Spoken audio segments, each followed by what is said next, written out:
Good morning, students. Today I am going to explain lesson 8 ends and means ध्येय और साधन। तो ये इसके पहले हमने आपको 3 वीडियो में यहाँ तक ये स्टोरी पढ़ा दी थी। आज हम यहाँ से स्टार्ट कर रहे हैं। ये एक चोर की कहानी है जिसका नाम बिरजू है, जो स्वामी अरवासु के प्रवचन को सुन के और वो सन्यासी बन गया था।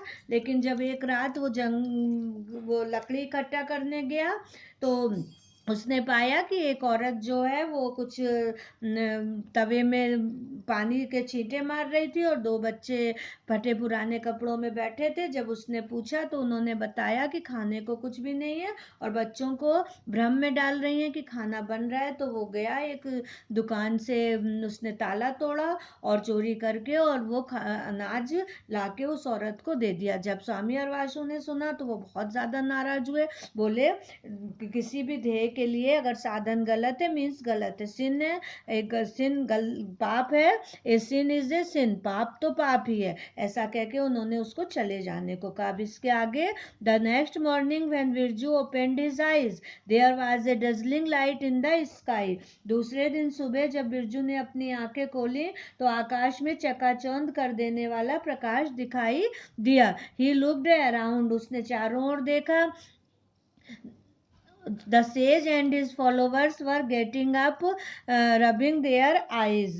मनीषी और उसके शिष्य भी उठ रहे थे और अपनी आंखें मलते हुए। A huge bird-like creature was descending from the sky. एक विशाल चिड़िया के आकार की वस्तु आकाश से उतर रही थी। It is a पुष्पक विमान, someone shouted. किसी ने ऊंचे स्वर में कहा, यह तो पुष्पक विमान है। Yes, you are right. हाँ, तुम ठीक कह रहे हो।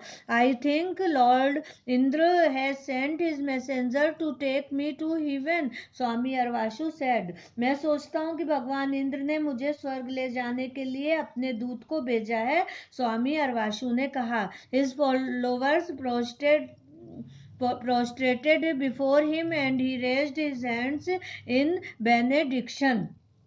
उनके शिष्यों ने उनके सामने दंडवत उनके शिष्य उनके सामने दंडवत हो गए और उन्होंने आशीर्वाद देते हुए अपना हाथ ऊपर उठाया। टुडे माई मोमेंट ऑफ निर्माण हैज कम, आज मेरे निर्माण का दिन आ गया है। Finally I will be freed from the endless cycle of birth and death. I will be attending salvation. My entire life I have never deviated from the path of dharma. I have lived like a monk and never committed a single sin, and this is a reward for all my noble deeds. आखिरकार मैं इस निरंतर चलने वाले जीवन और मृत्यु के चक्कर से मुक्त हो जाऊंगा, मुझे मोक्ष प्राप्त हो जाएगा। अपने सारे जीवन में मैं धर्म के मार्ग से विचलित नहीं हुआ। मैंने एक वैरागी का जीवन जिया है और कभी कोई पाप नहीं किया। यह मेरे समस्त सद्कार्यों का पुरस्कार है। स्वामी अरवासु बहुत खुश हो रहे थे कि उनको लेने पुष्पक विमान आ रहा है, क्योंकि उन्होंने कोई पाप नहीं किया है। तो यह a young man clad in fine clothes got down from the celestial vehicle. I am Brahmadut. I have been sent by Lord Indra, he said. एक अच्छे वस्त्रों वाला नौजवान उस देवी वाहन से उतरा। मैं ब्रह्मदत्त हूँ, मैं भगवान इंद्र द्वारा भेजा गया हूँ, उसने कहा। I know I was just telling my disciple the same thing. I am ready to go with you, the sage stepped forward. मैं जानता हूँ, मैं अपने शिष्यों से यही कह रहा था। मैं तुम्हारे साथ चलने को तैयार हूँ। मनीषी आगे बढ़े। I have not come to take you, Brahmadoot said looking around. मैं तुम्हें लेने के लिए नहीं आया हूँ, ब्रह्मदूत ने चारों ओर देखते हुए कहा। I have not come to take me, Swami Arvasu stuttered, quite sure he had not heard right. मुझे लेने नहीं आए हो, स्वामी अरवासी ने अकलाते हुए कहा। उन्हें विश्वास था कि उन्होंने सही नहीं सुना। No, I have come to take him, said Brahmadatt, pointing at Birju who was standing in one corner. नहीं, मैं उसे लेने आया हूँ, ब्रह्मदत्त ने बिरजू जो एक कोने में खड़ा था की ओर इशारा करते हुए कहा। Birju, the sage could not believe his eyes. That thief, Birju, मनीषी को अपने आंखों पर भरोसा नहीं हो रहा था, वो चोर. Yes, his kind act last night surpassed all the virtuous deeds of yours.